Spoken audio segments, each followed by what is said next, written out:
It happened after these things that God tested Abraham and said to him, Abraham.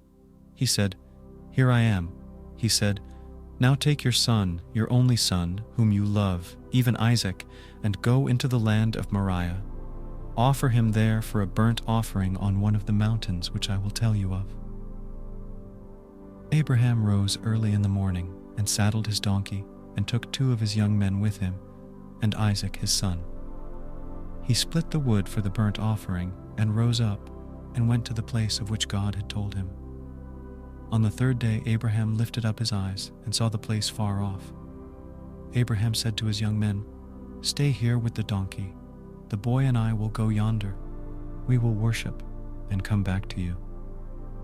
Abraham took the wood of the burnt offering and laid it on Isaac his son. He took in his hand the fire and the knife. They both went together. Isaac spoke to Abraham his father and said, My father? He said, Here I am, my son. He said, Here is the fire and the wood, but where is the lamb for a burnt offering? Abraham said, God will provide himself the lamb for a burnt offering, my son. So they both went together. They came to the place which God had told him of.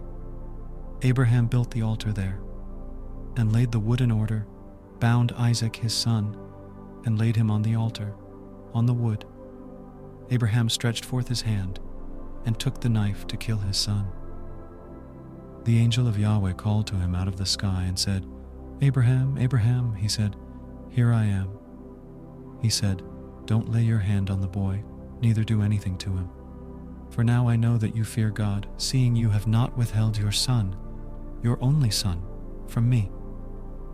Abraham lifted up his eyes and looked, and saw that behind him was a ram caught in the thicket by his horns.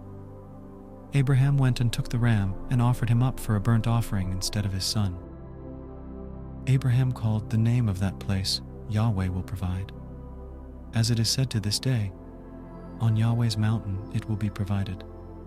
The angel of Yahweh called to Abraham a 2nd time out of the sky and said, I have sworn by myself, says Yahweh, because you have done this thing and have not withheld your son, your only son, that I will bless you greatly, and I will multiply your seed greatly like the stars of the heavens and like the sand which is on the seashore.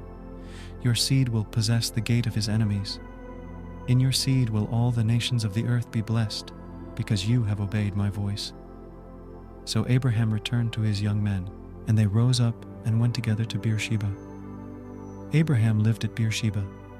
It happened after these things that it was told Abraham, saying, Behold, Milcah, she also has borne children to your brother Nahor, Uz his firstborn, Buz his brother, Kemuel the father of Aram, Chest, Hazo, Pildash, Jidlaph, and Bethuel.